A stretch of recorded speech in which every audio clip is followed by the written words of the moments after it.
So I opened up the trunk lid of the Duster here, and there's some assorted junk in here.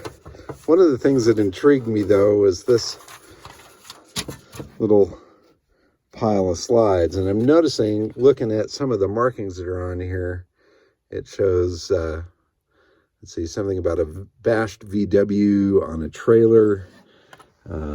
See, Camaro nose. Somebody in his John Deere tractor. Repairs on rear of Dunderbug. Summer 67. Camaro rear and slicks. Let's see if I can get a... Huh. All right. Well, these I need to take and look through further, because this could be fun.